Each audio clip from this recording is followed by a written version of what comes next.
আসসালামু আলাইকুম প্রিয় দর্শক। অন্য মঞ্চের আলাপচারিতায় আপনাদের সকলকে আমন্ত্রণ জানাচ্ছি। ভাই বোন বন্ধু বান্ধব, আজকে এই মুহূর্তে আমাকে যারা দেখছেন তাদের কাছে আগেই ক্ষমা প্রার্থনা করে রাখছি যে আজকে আপনাদেরকে কোনো শুভেচ্ছা বা কোনো কিছু জানানোর মতন ক্যাপাসিটি আমার নেই। কেন নেই সেটা তো আপনারা থাম্বনেল এবং হেডলাইন দেখে নিশ্চয়ই বুঝতে পারছেন যে আমাদের এই ছাত্রলীগের এক ভাই সাদ্দাম, তার স্ত্রী এবং শিশুপুত্রের যে অবস্থা, এটাকে অনেকে হয়তো বলবেন আত্মহত্যা, বলছেন যে আত্মহত্যা করেছে মানসিক যন্ত্রণার কারণে, আরো অনেক কিছু। কিন্তু আমি কি বলবো জানেন, এটা আত্মহত্যা না, এটা হত্যা। এটা একটা হত্যাকাণ্ড।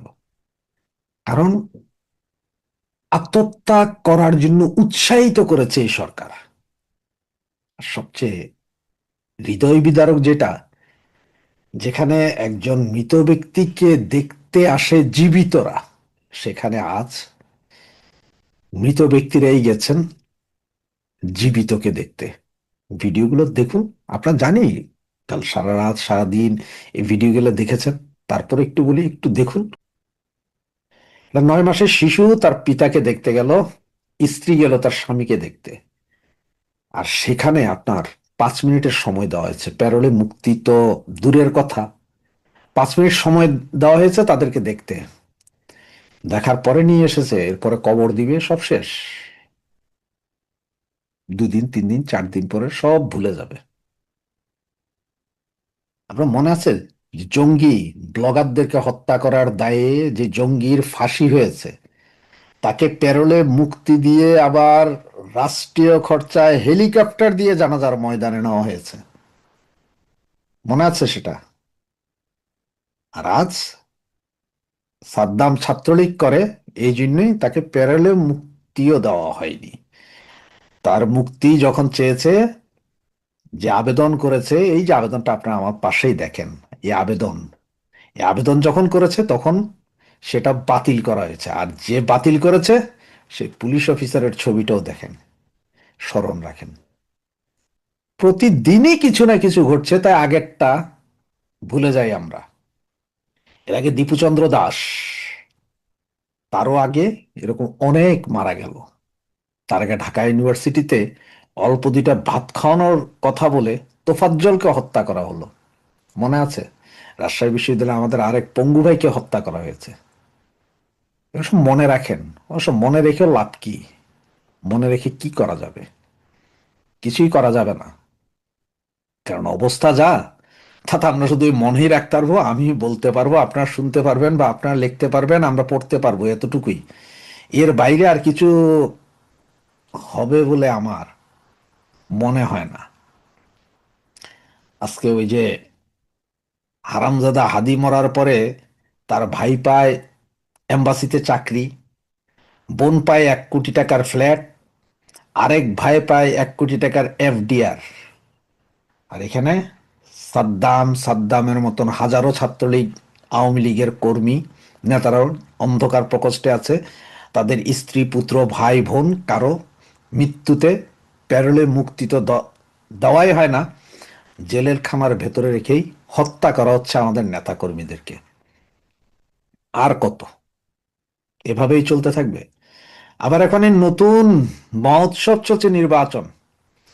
তাতে মির্জা ফখরুল ইসলাম আলমগীর এখন শেখ হাসিনাকে আপা ডাকছেন, যে আপার কর্মী, আপার নেতা কর্মীরা আমাদের ভোট দিবেন। জামাতের নেতা মির্জা গোলাম পাওয়েল, না জানি পারওয়েল, হারামজাদা, যে কিনা গত বছরও বলেছে শেখ মুজিব এই দেশ স্বাধীন চায়নি, সে এখন দুর্দান্ত দাপটে বলছেন হ্যাঁ, শেখ মুজিব স্বাধীনতার সূচনা করেছিলেন, ওনার কারণেই স্বাধীন হয়েছে। এনসিপি বলে আমাদের দরজা খোলা, আওয়ামী লীগ ছাত্রলীগ আসো, কারণ হচ্ছে ভোট।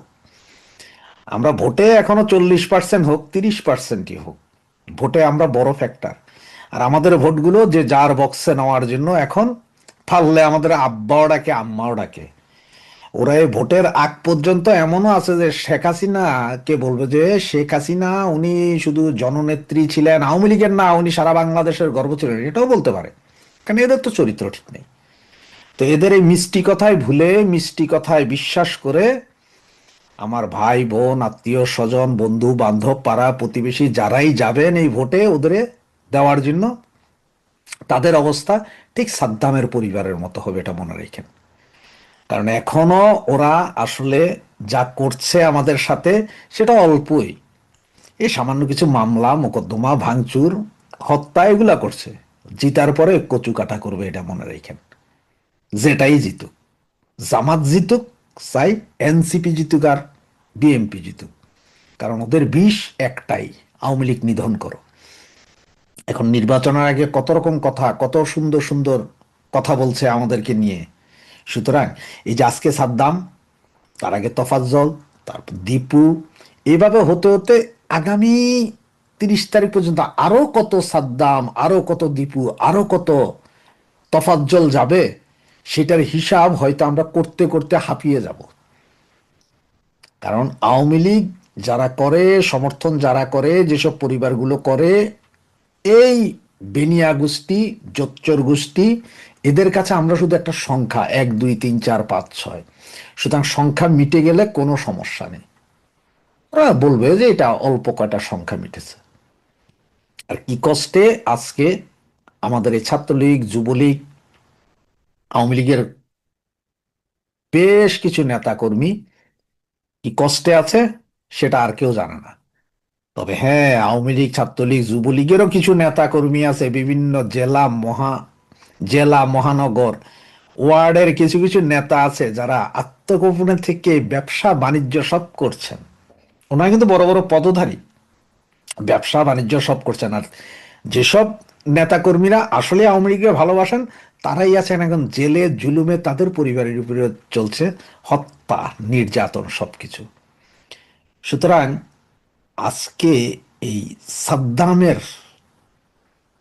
স্ত্রী এবং পুত্রের সন্তানের মৃত্যুর উপর শপথ করে বলুন, নির্বাচনে আমরা কেউ যাব না, কোনো ভোট কেন্দ্রে আমরা যাব না। যদি পারি তো নির্বাচন, ব্যালট বক্স, নির্বাচনী কেন্দ্র আমরা ঠিক উপরে পাঠিয়ে দিব বা মাটির নিচে গেড়ে দিব, কিন্তু নির্বাচনে আমাদের কেউ নিতে পারবে না। মারা গেলেও আমরা কেউ এই নির্বাচনে যাব না। জয় বাংলা, জয় বঙ্গবন্ধু। আমার আপনারা কেমন, সে তো খুনি না, সে তো খুনি না, তারপরে এইভাবে জেলে কেন আটকে রাখছে তারে?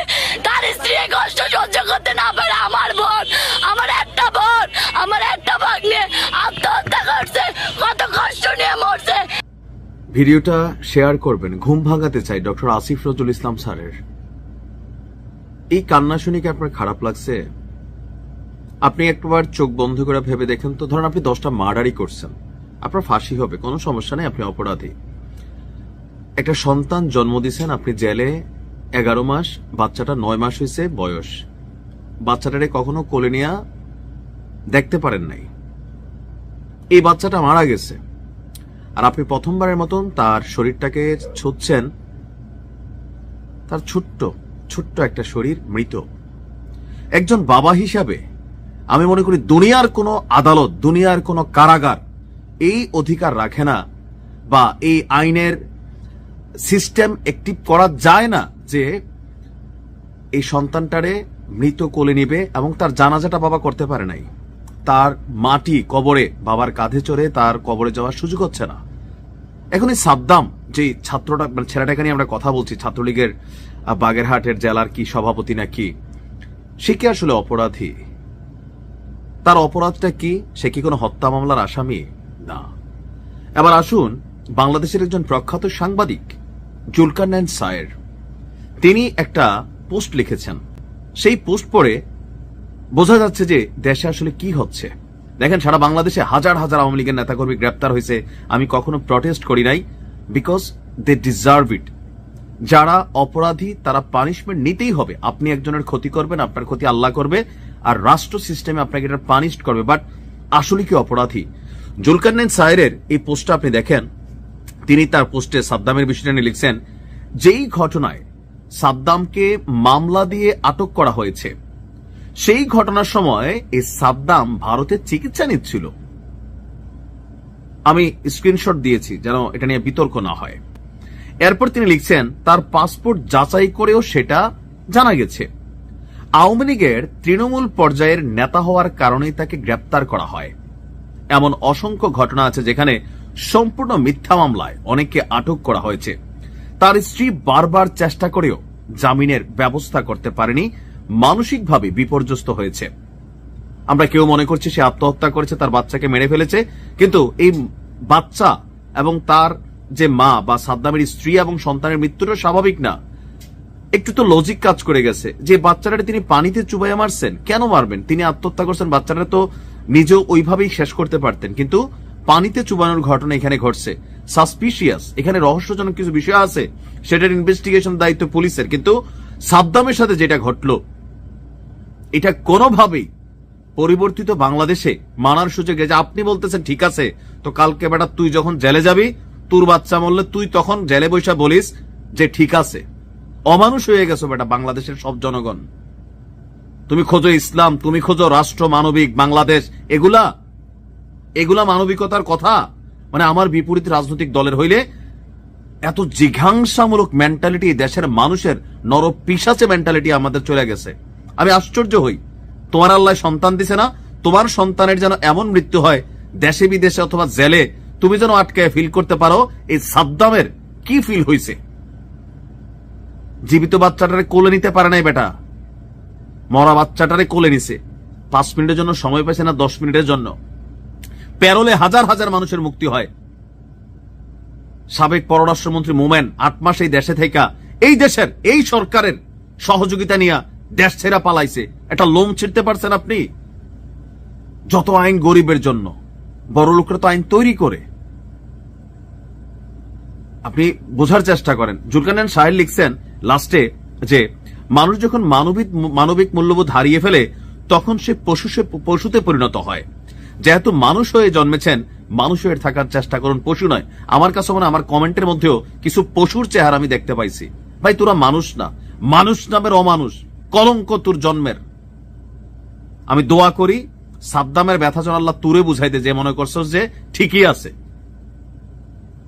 যে মেয়েটা কান্না করতেছিল এটা সাদ্দামের শালী। সাদ্দাম কোন হত্যা মামলার আসামি না। মানে রাজনৈতিক মতের বিপরীতে হইলে আমরা এটারে জায়েজ করে ফেলবো, নিজের বেলায় আসলে একদম ঠিক আছে। ভাই আমার মানবিকতা নাই। দেখেন আমরা কথা বলি মজলুমের পক্ষে। আওয়ামী লীগের আমলে 9 বছর দেশে ঢুকতে পারি নাই, কারণ আপনাদের পক্ষেই কথা বলছি। মজলুম ছিলেন আজকে, গতকালকে আপনি, আজকে আপনি শাসনে যাবেন, এখনই আপনি মনে করতেছেন ঠিকই আছে। মানুষের জন্ম আপনার। আমাকে এই পর্যন্ত দেখছেন কারোর পক্ষে এরকম একটা ভিডিও বানাইতে, কিন্তু আমি একজন বাপ, আমার সন্তান আছে ভাই, তোর তো আছে নাকি? এগুলা অনুভূতির বিষয়, বুঝতে হবে। পশু হইলে বুঝবেন না। আরে পশুর মধ্যে তো একটা মায়া মমতা আছে। আমি দেখছি ভিডিও ভাইরাল হয় ফেসবুকে। সাদ্দামের সাথে যেটা হয়েছে এটার বিচার একদিন এই দেশের মাটিতে হবে। সিস্টেম বিচারের আওতায় আসবে, এটা মনে রাখেন। কারণ কি, অভিশাপ কখনো পচে না। আমি আমার আগের ভিডিওতে বলছি যে আওয়ামী লীগের সময় এরকম ঘটনা ঘটছে, ঘটে নাই তা না, ঘটছে। তখনও আমরা ভিডিও বানাইছি, প্রটেস্ট করছি, বলছি যে ভাই অভিশাপ অভিশাপ, এটা পচে না, এটা লাগে। লাগছে না?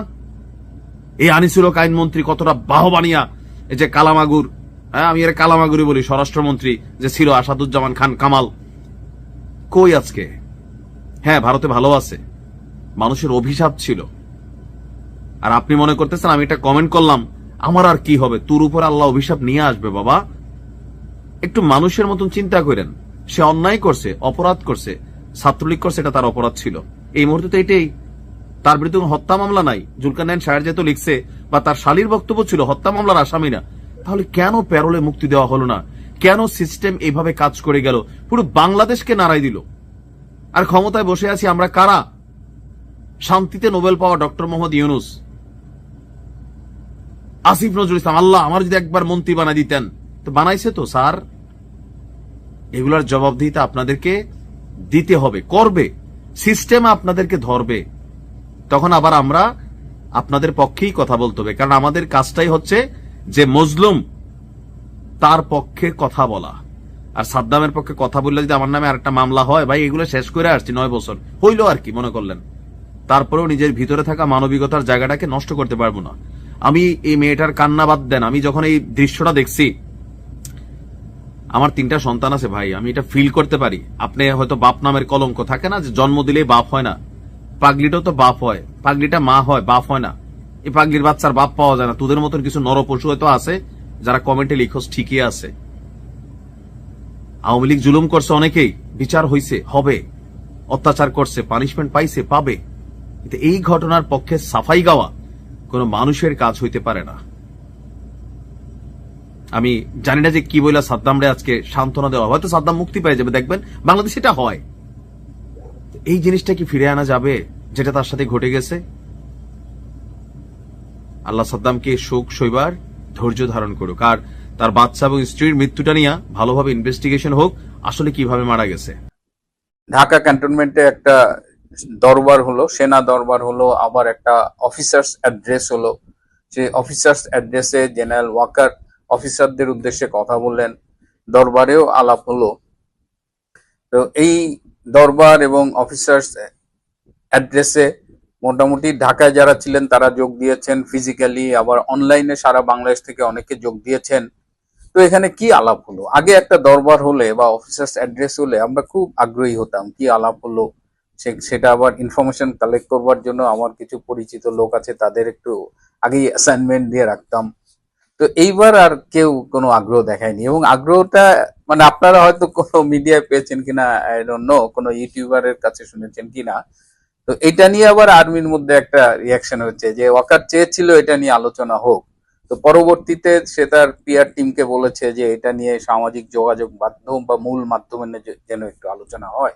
কিন্তু কি আলোচনা হবে? এইখানে উনি আলোচনা করেছিলেন বেসিক্যালি যে নির্বাচনটা যে হবে সেইখানে সেনাবাহিনীর ভূমিকা নিয়ে তিনি কথা বলেছেন। তিনি বলেছেন যে নির্বাচন যেন অবাধ এবং নিরপেক্ষ হয়, সেজন্য ভূমিকা রাখতে হবে। এটা ইনশিওর করতে হবে যে ভোটাররা যেন ভোট কেন্দ্রে নিরাপদে গিয়ে নিশ্চিন্তে ভোট দিয়ে আবার নিরাপদে বাসায় ফিরে আসতে পারে। তো এইটা শুনে আমার এক সাংবাদিক বন্ধু বললেন, তাহলে তো এবার আর নির্বাচন সুষ্ঠু হইল না ভাই। আমি বললাম কেন? উনি তো বললেন সুষ্ঠু হবে, ভোটাররা নিরাপদে ভোট কেন্দ্রে যাবে, ফিরে আসবে। বললো এটাই তো সমস্যা। জেনারেল ওয়াকার খান যখন যেটা বলেন ঘটনা তার উল্টো হয়। যেমন 5ই আগস্ট আপনাদের মনে আছে, তিনি সে জাতির উদ্দেশ্যে ভাষণে বলেছিল আপনাদের জান মালের দায়িত্ব আমি নিলাম। তো তারপরে জান মালের দায়িত্ব আপনারা দেখছেন, সারা দেশ মবের হাতে জিম্মি হয়ে গেছে। মব সন্ত্রাস, মব সন্ত্রাস, মব সন্ত্রাস, আর্মি কোথাও নাই। তিনি বললেন বিডিআর নিয়ে তদন্ত করা যাবে না, ফুল স্টপ। বিডিআর এর তদন্ত রিপোর্ট একটা মন গড়া রিপোর্ট দিয়ে দিল। তিনি আরো অনেক কিছু বলছেন, 31শে ডিসেম্বরের মধ্যে ইলেকশন করতে হবে। ইলেকশন হয়েছে 31শে ডিসেম্বরের মধ্যে। তিনি বলেন এক কথা, তিনি নিজেও জানেন যে হি ডাজন্ট মিন দ্যাট। সে নিজে এগুলো বলে আমাদের ব্লাফ দেওয়ার জন্য। তার যে এই স্বভাব, তাকে যারা সেনাবাহিনীতে চেনে অনেকদিন ধরে, তার এই স্বভাবের কথা সবাই জানে। সে হলো নাটক করে, মানে আপনি যা শুনতে চান আপনাকে সেই কথাটা বলবে, কিন্তু ওর মনের মধ্যে এক কথা থাকে। প্রচন্ড স্বার্থপর একটা মানুষ। এই যে নির্বাচনে সেনাবাহিনীর সদস্যদের বলছে যে অবাধ নিরপেক্ষ নির্বাচন করতে হবে, ঠিক তখনই জামাতে ইসলাম কিন্তু ডক্টর ইউনূসকে গিয়ে বলেছে যে নির্বাচনী কেন্দ্রে তারা সেনাবাহিনীকে চায় না। কেন চায় না? আমি সহ আমরা অনেকেই বলেছি, এবং এটা প্রমাণও আছে যে জেনারেল ওয়াকার জামাতি, সে ছাত্র জীবনে শিবির করতো বলে শোনা যায়, এবং পরবর্তীতে তার ক্যারিয়ারে সে জামাতের পারপাস সার্ভ করছে। He was very close to brigadier Azmi, Ghulam আজমের ছেলে আজমি সাহারের, সে তার স্যার আজমি সাহারের খুবই ঘনিষ্ঠ। আজমি সাহারের কথা মতো এই আর্মিদের আইসিটিতে সে অ্যালাউ করলো। তো সব মিলিয়ে তার এই জামাতি অবস্থান, অথচ জামাতি ইসলাম আজকে ডক্টর ইউনূসকে গিয়ে বলছে যে সেনাবাহিনী যেন ভোট কেন্দ্রে না থাকে। কেন এরকম হলো? জামাত কেন এই ওয়াকারের বিরুদ্ধে অবস্থান নিয়েছে? এইটা ইন্টারেস্টিং। এটা এই জামাতের একটা থিঙ্ক ট্যাঙ্কের সাথে আমার একটা সূত্রের যোগাযোগ আছে। আমি মাঝে মধ্যেই বলেছি, আমি সেই সূত্রের মাধ্যমে কিছু খবর পাই। তো এই কারণে জামাতের কাছে সর্বশেষ যে খবর যে জেনারেল ওয়াকার পোল্টি খেয়েছে। জেনারেল ওয়াকার কি পোল্টি খেয়েছে? জেনারেল ওয়াকার এখন আর জামাতকে ক্ষমতায় নেবার ব্যাপারে আগ্রহী না।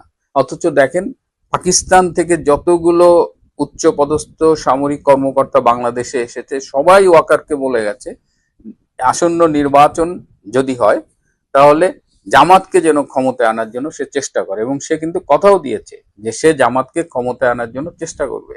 কিন্তু সেই ওয়াকার হঠাৎ পোল্টি খেয়েছে। তারেক রহমানের সাথে জেনারেল ওয়াকারের একটা আন্ডারস্ট্যান্ডিং হয়েছে বলে শোনা যায়, এবং তারেক রহমানের পক্ষ থেকে তাকে আশ্বাস দেওয়া হয়েছে যে মানে জেনারেল ওয়াকার সেনাপ্রধান থাকবে। যদি বিএনপি ক্ষমতায় আসে তাহলে 2027 পর্যন্ত জেনারেল ওয়াকারের যে রেগুলার টার্ম, সেই টার্ম পর্যন্ত সে সেনাপ্রধান থাকবে।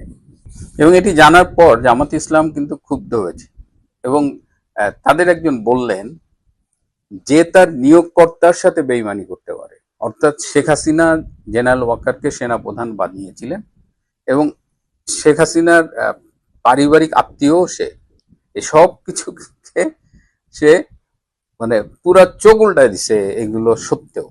এবং যে তার নিয়োগকর্তার সাথে বেইমানি করতে পারে, সে যে আমাদের সাথে করবে না সেটা আমরা সবসময় কেয়ারফুল ছিলাম। আমরা এর আগে তাকে মুনাফেকও বলেছি, এবং সে কিন্তু আসন্ন নির্বাচনকে সামনে রেখে সেটা প্রমাণ করেছে।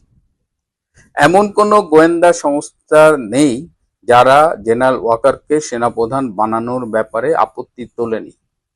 বিদেশি, দেশি সব গোয়েন্দা সংস্থা, ইভেন সেনাবাহিনীর ভেতর থেকেও যে গোয়েন্দা ইনফরমেশন, সেখানে শেখ হাসিনাকে বলা হয়েছিল জেনারেল ওয়াকারকে যেন সেনাপ্রধান না করা হয়। সবার ইচ্ছের বিরুদ্ধে গিয়ে শেখ হাসিনা জেনারেল ওয়াকারকে সেনাপ্রধান বানিয়েছিলেন, এবং জেনারেল ওয়াকার 2 মাসও লাগেনি শেখ হাসিনাকে তার প্রতিদান দিয়েছেন। এবার সে জামাতের সাথে পোল্টি খেয়েছে। এবং গত সপ্তাহে আপনারা দেখেছেন ফেসবুকে একটা, যে বর্তমান যে সেনাবাহিনীর সিজিএস ছিলেন এই 21 তারিখ পর্যন্ত লেফটেন্যান্ট জেনারেল শামীম, তিনি অবসর পূর্ব মানে পিআরএল ছুটিতে গেছেন। তো সেখানে একজন সিএস হবে। তো শোনা গেল যে আর্ম ফোর্সেস এর প্রিন্সিপাল স্টাফ অফিসার কামরুল, তিনি সিজিএস হবেন, এবং বর্তমান যে কোয়ার্টার মাস্টার জেনারেল আছেন লেফটেন্যান্ট জেনারেল ফজুর, তিনি পিএসও হবেন। কিন্তু এই যে এটা হবেন, এবং জাতীয় নিরাপত্তা উপদেষ্টা ডক্টর খলিলও চেয়েছিলেন যে Kamrul, lieutenant general Kamrul CGS হোক, লেফটেন্যান্ট জেনারেল ফজুর পিএসও হোক। কিন্তু এটা শেষ মুহূর্তে ওয়াকার থামিয়ে দিয়েছেন। ওয়াকার বলেছেন ইলেকশনের আগে এই চেঞ্জটা হলে মানুষ কি বলবে, এখন দুনফুন বলেছে। কিন্তু মূল কথা হলো যে কামরুল সম্প্রতি একটু মানে তার পারিবারিক ভাবে বিএনপি হলেও সে একটু জামাত ঘেঁষা হয়ে গিয়েছিল, পাকিস্তানের সাথে তার একটা ভালো সম্পর্ক ছিল, ফজুরও তাই।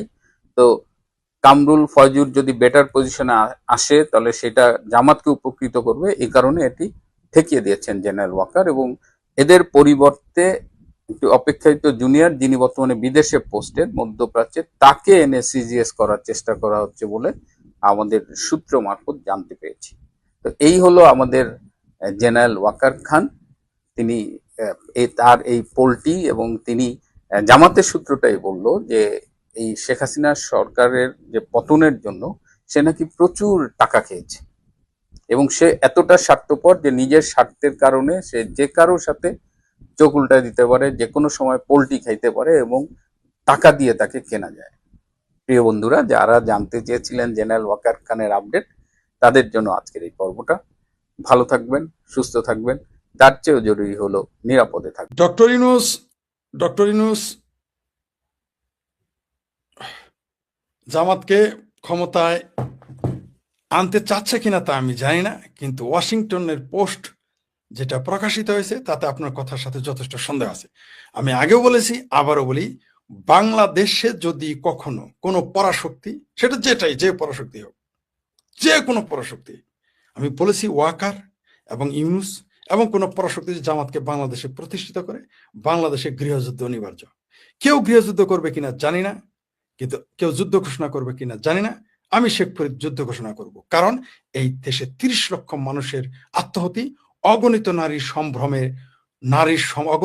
সম্ভ্রম এবং 30 লক্ষ মানুষের রক্তে দিয়ে কিনা আমার এই বাংলাদেশে জামাত ক্ষমতায় আসবে, আমরা বসে থেকে দেখবো আর এইরকম টকশোতে এসে কথা বলবো, এটা আমি বিশ্বাস করি না। আওয়ামী লীগ কি করবে জানি না। সাধারণ মানুষের পক্ষ থেকে আমি যুদ্ধ ঘোষণা করব জামাত যদি ক্ষমতায় প্রতিষ্ঠিত করার চেষ্টা করে, তাহলে আমি ফরিদ যদি একজন রাজনৈতিক ব্যক্তি না হয়ে, কোনো ক্ষমতা দলের অধিকারী না হয়ে আমি যদি এটা বলে থাকি, তাহলে সাধারণ মানুষ এবং মুক্তিযুদ্ধের পক্ষের শক্তিরা কেউ বসে থাকবে না, তারা যুদ্ধ ঘোষণা করবে জামাতের বিরুদ্ধে। এই দেশ জামাতের হাতে আমরা তুলে দিব না, তুলে দিতে দেবও না, প্রশ্নই আসে না। জামাত যদি মনে করে তারা ক্ষমতায় চলে আসতেছে কোনো সাম্রাজ্যবাদী শক্তির কাঁধে চড়ে, পাকিস্তানের কাঁধে চড়ে, তুরস্কের কাঁধে চড়ে, ওয়াকারের কাঁধে চড়ে, ইউনুসের কাঁধে চড়ে, তাহলে আমি তাদের স্পষ্ট হয়ে বলে দিতে চাই, তোমরা তোমাদের উল্টা দিন গুনতে থাকো। আমরা এই দেশের নির্বাচনকে থোড়াই কেয়ার করি।